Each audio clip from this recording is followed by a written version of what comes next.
everyone, and welcome back to English Everyday Show. I'm Chloe. Hey, everybody. Hope you're having a great day so far. I am Jake. Today we're talking about something everyone deals with morning routines.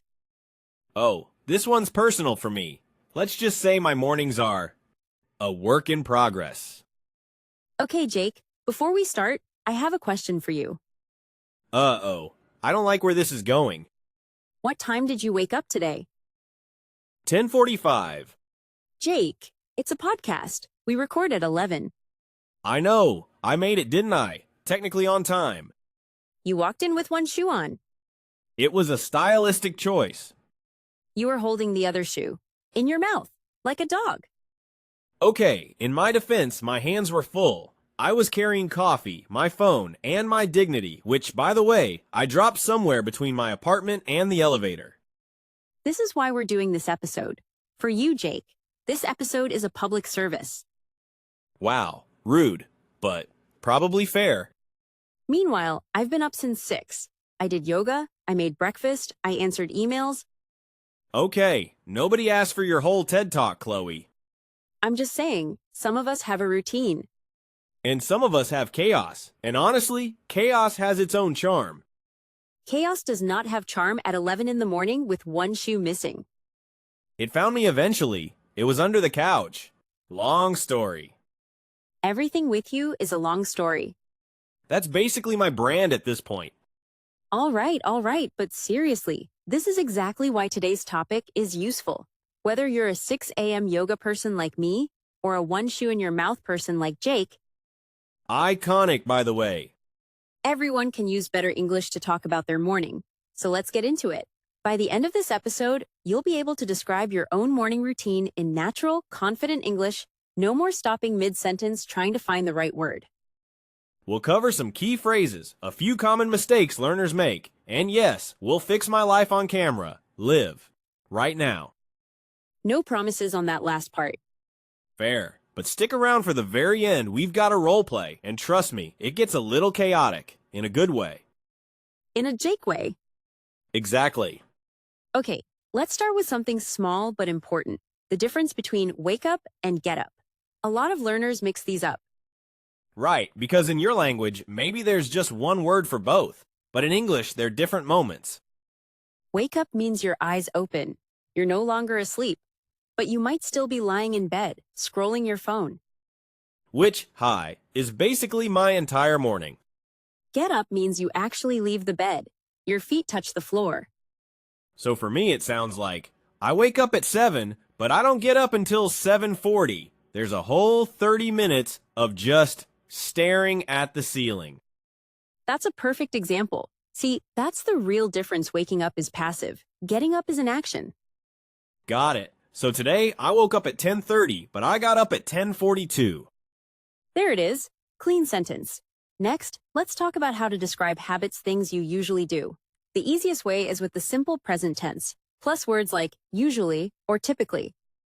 For example, I usually check my phone first thing in the morning. Or you can use verbing after certain expressions like, I start my day by checking emails.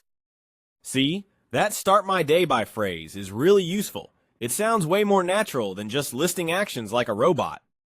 Exactly. Compare, I wake up, I brush my teeth, I eat breakfast, to I start my day by brushing my teeth, then I usually grab something quick for breakfast.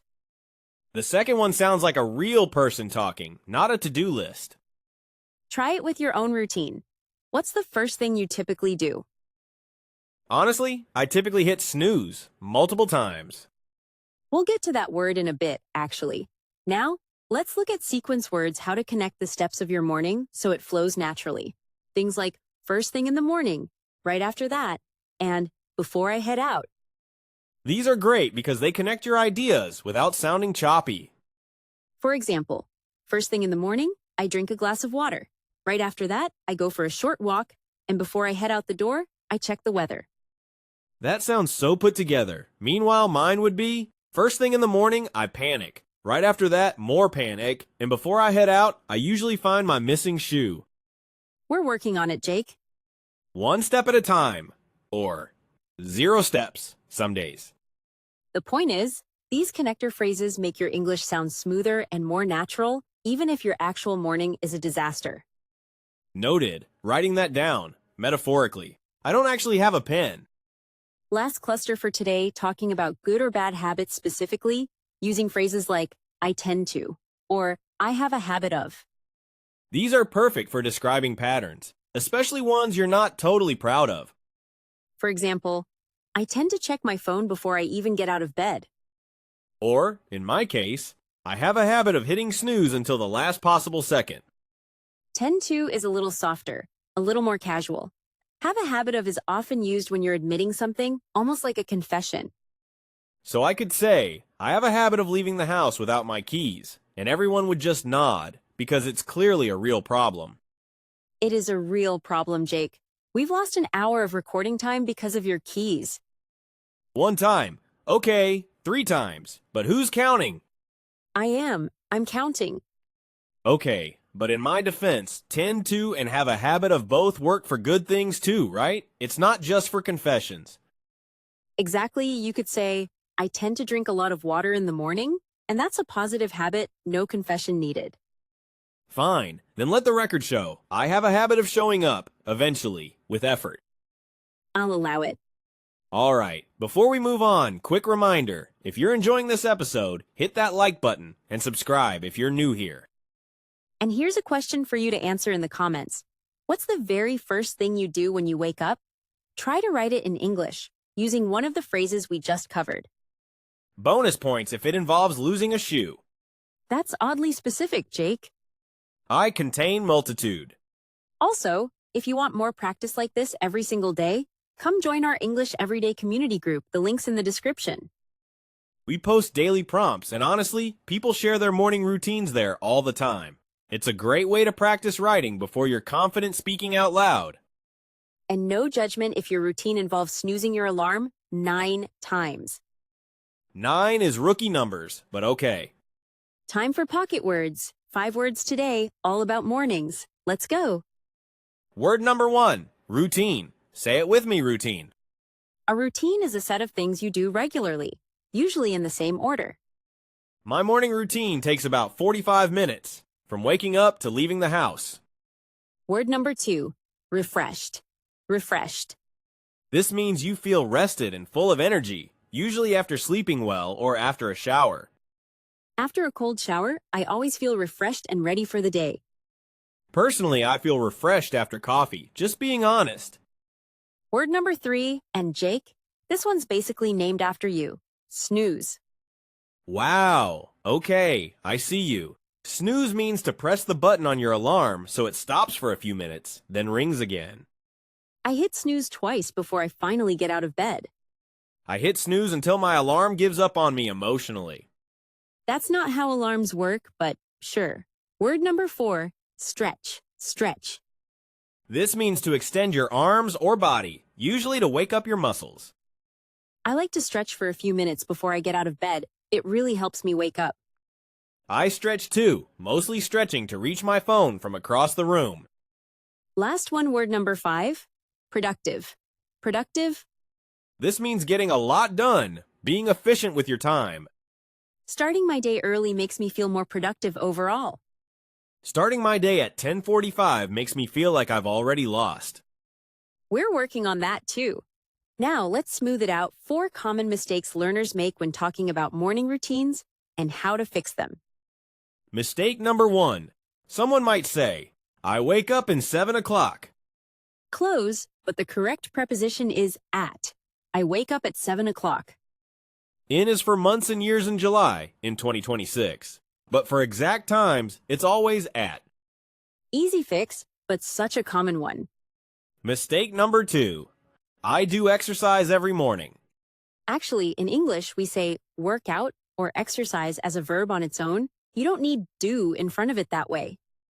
So the natural version is, I work out every morning, or I exercise every morning. Do exercise isn't wrong exactly, but it sounds a bit stiff, a bit textbook. Noted, not that I'd know from experience. Mistake number 3. I have wake up early. This one mixes up 2 grammar structures. It should just be, I wake up early, present tense, no have needed.